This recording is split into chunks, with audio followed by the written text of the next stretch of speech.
udělat toto. Jo? Tak. Tady, všimněte si, noha je nízko. Tady jdu. Hop. Jo? A nebo to můžete udělat jiným způsobem.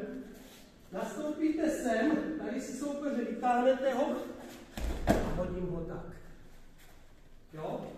Nastoupil jsem mezi jeho nohy, ale zase ten trojúhelník. Jo, nastoupil jsem. Sem a sem. Jo, je to takový raz, dva, tři. Raz, dva, tři. A když to dělám zrovna?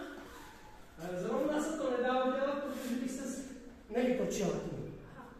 Jo, tam je důležité udělat tento obrat. Já musím být obrácený na soupeře.